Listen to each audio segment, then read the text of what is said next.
ating isa sa mga suki at talaga namang love na love natin, of course, si Miss Sheila Viesca. Isa po siyang personal effectiveness coach and corporate communications guru. Good morning, Miss Sheila. Good morning. Good morning. Talaga naman, mga nagbabagang dilag. Diba? Kasama ka doon tuwing Wednesday. talaga, Oo. Siyempre. Happy Wellness Wednesday, everyone. Good morning, Happy Kuya. Wellness Wednesday, Ma'am Sheila. Nako, ngayon talagang nagkaroon tayo ng pandemic, no? We're going into our second year, right? Ay talagang we have developed several traits already para maka-adapt nga dito sa new normal. Pero ano ba itong dapat nating gawin when it comes to personality development in the new normal, Ms. Sheila? Yes. Thank you very much, Angel. This is another hot topic that we have to delve into. Kasi tama ka, the lockdown has changed. Many of us, we all had different experiences, yung mga personality natin na we need to forge, we need to fortify. Kailangan na mapangalagaan natin at constantly mapagyaman natin. So, there are 12 usual tips when it comes to personality development. But in the new normal, what we have learned is to deepen them. Yung una is personality development training is about knowing oneself. But now, in the new normal, it's about discerning and figuring out what makes you stand out, what makes you unique. The second one is you have to be optimistic, how to bring positivity in your outlook. In the new normal, it's very challenging. So you really have to find the means to be optimistic, to be motivated constantly. Another aspect of personality development is to learn to have an opinion, to be able to articulate your opinion. Pero nalaman natin ngayon, madaling magkaroon ng opinion, you have to be informed and you have to take in meaningful learning para yung opinion mo maging valid naman and relevant and essential. What's interesting is, of course, when you talk about personality development, it's about meeting new people. Kasi once sociability is a strong factor in developing personality. Pero alam natin ngayon, medyo challenge yan. So, in the new normal, it's really how to make the most of your inner circle, of your relationship with your family, with your close friends. Kasi nandun tayo stuck tayo in our homes, lumalabas man tayo. We're confined within a limited circle. How do we keep improving? Another aspect of personality development is that you have to read more, develop new interests. At ito, talagang napag-ukulan natin ng pansin in the new normal. I think what we can add to this is we have to learn different things outside our comfort zone. Rediscover kung ano yung pwede pa natin matutunan. Learnability is, after all, going to remain as one of the best skills one can ever learn. And then, meron pa yung, in terms of communication, it's about being a good listener. However, in the new normal, anong challenge natin? Hindi pala lahat kailangan natin pakinggan. Right? It's part of being discerning. We have to weed out the noise para we can find that sense of balance on a regular basis.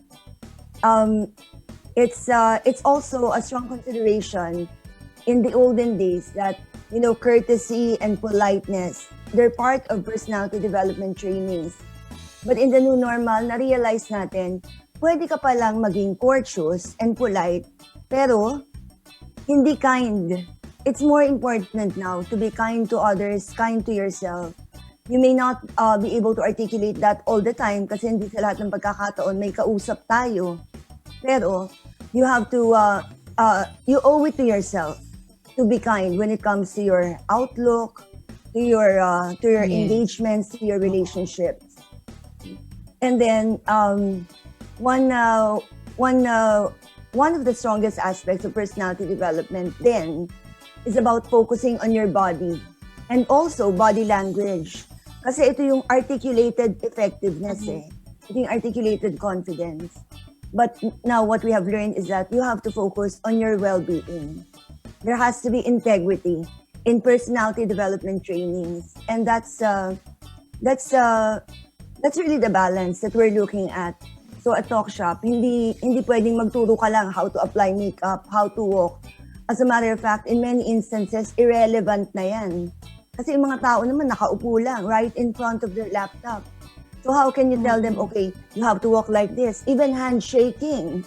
Hindi na namin na ituturo yan when it comes to personality development. But there are other deeper issues that are addressed in the right personality development training that will help one person develop his coping skills and become better and more effective over time, kahit ano pa yung nangyayari sa buhay. I love it. I love it. So, Miss Sheila, kapag ganyan, Wala pala akong... sige, go ahead, Kikay. Yes, oo. Hindi ko narinig si Tita A, no? Go ahead. I'm so sorry. Very nice yung sinabi ni Miss Sheila, no? Yung mga kinakailangan natin sa personality development in the new normal.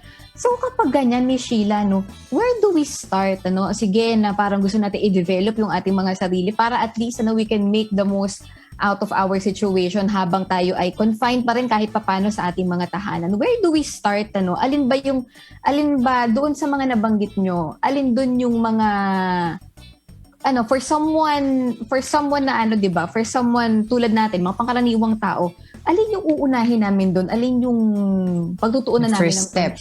Oo. Where do we start? Yes. Okay. That's an essential question, Kikay. Kasi iba-ibang tao, iba-ibang naging lockdown experience.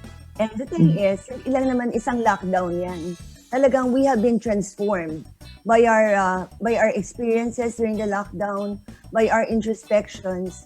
Kaya normally, when we talk about developing our personality, ang ifo-focus natin is how do we adjust? May mga terms yan, flexibility, agility, responsiveness. Kasi we have to be able to adapt to the changing trends. And when we consider that, syempre, aalagaan mo rin yung sarili mo because you don't want to be preoccupied by whatever you consider trivialities. Ano ba to? Pag hindi mo pinangalagaan kung ano yung food intake mo, hindi mo binabantayan yan, hindi ka nag-exercise, on a regular basis, bad habits ang nangyayari sa buhay mo, definitely, it's going to be very difficult for you to deal with the changes, especially pinagko-combine natin ngayon yung work and family tasks, diba? So agile thinking, quick responses, kailangan alagaan mo yung sarili mo. So yun ang isang magandang intindihin. At pumapangalawa naman dyan, Kikay, Angel, and Nina, is emotional resilience. So it's a balancing act. Kasi yung mga environments natin can definitely be daunting and stressful. Yes. So it's natural to feel stretched. Lalo na, yun na-juggle na, hindi ka kailangang magkaroon ng pamilya to be able to be in that situation na juggle mo yung domestic chores and office deadlines. Kahit mag-isa ka lang dyan sa buhay, alam mo may nag-aalaga ng pamilya mo, we have this heightened sense of insecurity. Kasi hindi mo alam kung kailan ka ba mawawalan ng trabaho o kailan madadagdagan ng mga tasks mo. So you have to be in full control of your emotional stability. So your ability to handle things calmly and positively. Isa yan, it's a decision that you take every day. Yung exposure mo sa right environment, right conversations, right learnings, kailangan yan. And yung openness mo to intervention in the form of assistance from colleagues, from experts, at saka yung paghahanap mo ng purpose on a regular basis. Huwag kang mawawalan ng sense of purpose kasi dyan mo mahuhugutin yung motivation mo and emotional balance and resilience. Yan. So those are the top two. May mga iba namang pwede rin tayong i-discuss later on. Ma'am, may question ka dyan? Sige, go ahead. Di kasi iniisip ko lang, sakto lang yung I am reading this book about Think Again. I don't know kung Think Again. familiar kayo dun sa author niya, si Adam Grant. And it dwells into things that you should think again, ano. And parang na-apply ko rin siya ngayon dito sa new normal. Na there are things that were not important before the pandemic that you should focus on now. Yung ability to think again, ano, ngayong new normal. But having said that, Miss Sheila, bilang, kumbaga, let's say, expert na po dito sa ganitong larangan, itong personality development, paano po kayo nakapaghikayat doon sa mga taong na importante rin po ito, mahalaga rin pong aspeto ng buhay, itong personality development in the new normal, knowing that there are a lot of problems na kinakaharap ngayon ng ating ng buong mundo, no? Particularly nga dahil nga dito sa pandemic, yung mga life struggles, financial, spiritual, and mental health aspect, etc. No? So, bilang expert in that field, paano po natin hinikayat o paano po natin masasabi sa isang tao na yung personality development is still essential in the new normal? Thank you, Angel. And by the way, Adam Grant is also one of my favorite authors and speakers. Oo, so ang galing yan. Ngayon, ang nangyayari, people are now dictating, clients are now dictating kung ano yung direction ng personality development. Kasi alam nila the many months of changes to our routines have led to changes in our behavior. And for most of us, hindi madaling mag-cope kasi wala tayong mga tools and techniques na de-develop over time. Wala tayong mga references. Kaya alam natin may kailangan tayong baguhin. So yung mga resources like trainings that will improve one's capacity to cope, yung mga skills when it comes to social skills, work coping skills, problem-solving skills, decision-making skills, mas kailangan natin talaga yan. And what we are doing now at Talkshop is really redesigning our programs, adjusting our programs. Kasi marami ng mga norms na na-challenge Hindi na natin pwedeng ibigay yung dating mga design to address the new challenges that people are dealing with. Although, kailangan pa rin yung mga fundamentals, right? Kailangan ma-remind mo sila na alagaan yung sarili nila, yung basics, para naman they're not so preoccupied kung ano ba yung itsura ko, ano ba yung dapat kong sabihin, paano ba akong dapat magsalita. Because these are definitely strong foundation para mas maasikaso mo kung ano pa yung mga mas importante. Such as the things that were initially discussed, yung how to manage change, and then of course, how to build collaborative relationships. Ma'am Sheila, what about yung role naman po ng mga magulang in personality development in the new normal? Kasi po, syempre po yung mga bata before in their growing years, mas malaki yung ginugugol nilang oras sa mga eskwelahan nila where they can socialize with their friends, they learn so much from the experience in the school setting. But right now kasi, nandito lang tayo sa bahay, ano po yung maging biggest role ng magulang para po dito sa personality development ng mga bata po? Yeah. Thanks, Rina. Yeah, it's doubly challenging for parents because they're dealing with kids who are facing this disruption. Ito yung biggest source of change. Imagine mo, from the classroom setting, usual face-to-face engagement, talagang napunta sa digital learning. And with this disruption on a global scale, ganun nga, wala tayong masyadong mga resources. And many of us have learned to upskill, to reskill, mag-reset ng button. Kasi hindi tayo uusad if we're not open to this. And as parents, we have to accompany our children. Hindi man natin naiintindihan kung ano yung pinagdadaanan nila on a regular basis. At least we have to be able to accompany them para makapag-introduce tayo ng mga sistema in a manner that's empathetic and collaborative. So we have to make our children feel that they can rely on us kung kailangan nila, and we are able to leave them alone. Kasi it's also a great opportunity to help them become independent kahit nandyan ka lang sa tabi nila. Maraming magandang opportunities definitely have arisen in this new normal, and we have to take advantage of that. Tama si Rina. I'm glad, Rina, you brought that up. Kasi, alam mo, may mga bata ngayon, forget na yung mga naka-experience ng pre-pandemic eh. Pero yung mga bata ngayon na ito na yung isinilang sila ng ganitong panahon na. Situation. Tapos makita mo yung mga, kunyari, let's say mga 2 years old ngayon, no?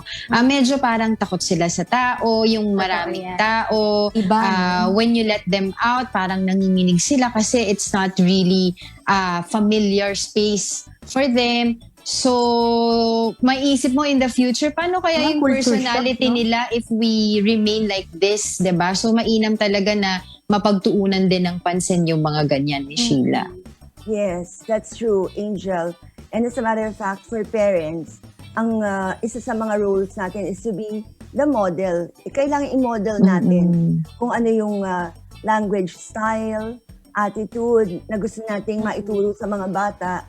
Kasi bukod sa mga pinapanood nila at pinakikinggan nila, nandyan tayo, kaakibat nila. And they usually model after those who they are surrounded with. Kung may naririnig kang mga off na language, instead of just correcting them or venting, ituro mo sa kanila kung paano makipag-usap ng tama. Yung instead of preaching to them na maging masipag ka and all that, then allow them to assist you as you work on tasks that eventually ibibigay mo na sa kanila, i-endorse mo na sa kanila.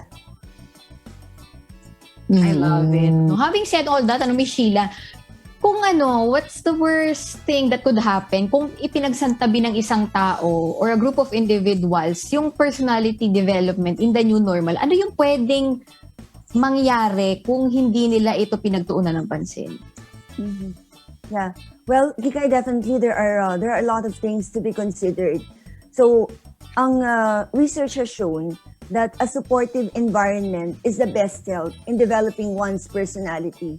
Lalo na, marami sa atin, with the intense period of the lockdown, nandun tayo, wala tayo talagang masyadong natural opportunities for personal growth.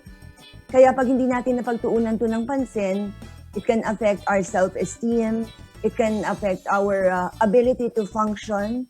Kasi yung mga usual skills natin when it comes to the social setting, like problem solving, yung mga engagements, limited na.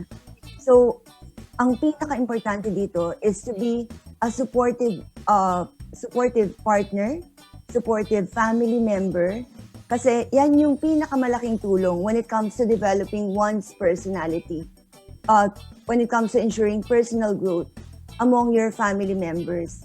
And in that absence, medyo mahirap kahit anong intervention na ipasok natin. So, yun ang unang-unang gagawin. We want to be able to address issues eventually when it comes to the growth of our children, sa discipline nila. Pero nag-uumpisa talaga yan sa pagpapalakad natin ng family setting, pagdidisiplina in a loving and compassionate manner. I love it. Last na, Miss Sheila, naalala ko lang po kasi, di ba po sa mga kumpanya, nagbibigay sila ng mga personality development training doon sa mga departments that are essential na kailangan ng personality development, such communication, PR, relations, marketing, ganyan. Pero po doon sa mga ibang department like, let's say, human resources, IT department, is it also essential for them to develop a new personality, new personality in the new normal? Yes. Thank you for that question, Angel. Most definitely. Bakit? Kasi yung lockdown, what it did is that kung introverted ka, naging introverted ka kasi wala ka nang masyadong exposure.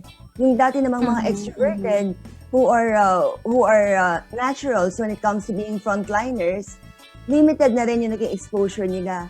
Kaya lahat tayo kailangan ng personality development training for us to figure out how to get back on track when it comes to social engagements or how to find a different path.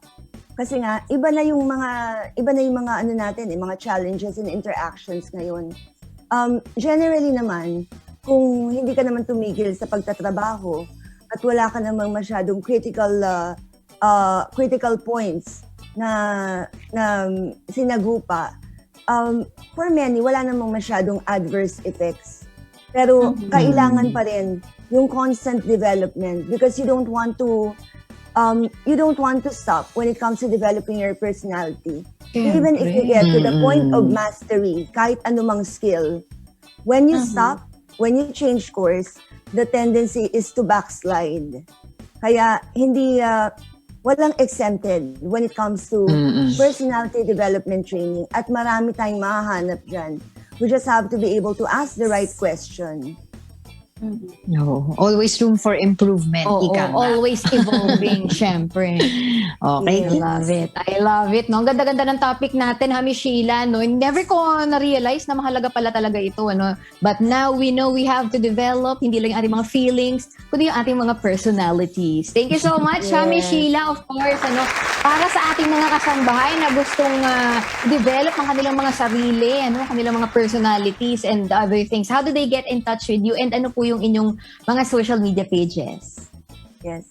Well, they can get in touch with us at talkshop.ph and reach us at 0917-894-5588 or 0917-877-5588. Another aspect of personality development trainings are social graces. And kasama din mga fine dining skills, etc. Kahit wala tayong mga venues na pupuntahan within our homes, pwede nating i-practice yan. So we also teach that, although not on the scale that we used to. Pero definitely everything under personality development, from communication, personal effectiveness, social graces, can be delivered by Talkshop. So they can find us on LinkedIn, Instagram, Facebook under Talkshop PH, Talkshop Consultancy, or Sheila Viesca. I love it.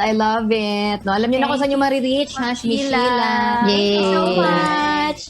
Happy Wednesday. Happy Thank you Wednesday, po. Ma'am Sheila. Excited ako dito. Angel, Luna.